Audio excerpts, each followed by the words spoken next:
বিদ্যাকান্দি উন্নয়ন খণ্ডৰ অন্তৰ্গত আশীনগৰ গাঁও পঞ্চায়তত MGNৰেগা আঁচনিত অনিয়ম MGNৰেগাৰ অধীনত পুখুৰীৰ কাম চলি থকা সময়তে অনিয়ম সংঘটিত হোৱাৰ অভিযোগ স্থানীয় লোকৰ তাৰ উপৰিও পুখুৰী খান্দি ডাম্পাৰে মাটি বিক্ৰী কৰাৰ অভিযোগ জিআৰএছ মিলন দাস জড়িত থকাৰ লগতে সেক্ৰেটাৰী জড়িত থকাৰো সন্দেহ কৰিছে স্থানীয় লোকে উল্লেখযোগ্য যে পঞ্চায়ত অফিচটোৰ একেবাৰে ওচৰত চলি আছিল MGNৰেগা আঁচনিৰ আবণ্টিত পুখুৰীৰ নিৰ্মাণ কাৰ্য আৰু ঘটনা সংক্ৰান্তত উচিত তদন্তৰ দাবী জনাইছে এতিয়া স্থানীয় লোকে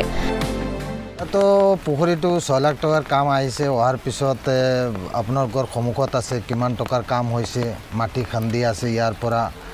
ইফালে মাটি গৈ আছে বিক্ৰী কৰি আছে এনেকা শুনিছোঁ আমি আৰু ৰাইজেও জানে আৰু এতিয়া আমি চৰকাৰৰ ওচৰত এইটো আহ্বান কৰিছোঁ যে এইটো তদন্ত কৰি পেলাই ভালকে কামটো কৰে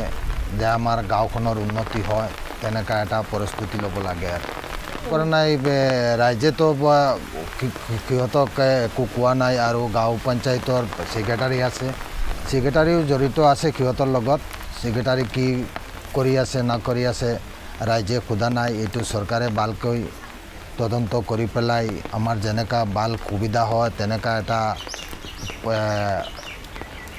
পৰিস্থিতি কৰি ব্যৱস্থা ল'ব লাগে এই স্কুলৰ সন্মুখত পেলাইছে পিছত এই বৰবাৰী মছজিদৰ ওচৰত ইয়াত পেলাইছে এনেকা ঠাইত সিহঁতে পেলাই আছে সিহঁতে কাম কৰি আছে পাব্লিকে একো কোৱা নাই বছ এনেকা আৰু চলি আছে বস্তু মত হিচাপে কাম কৰি আছে চৰকাৰে এইটো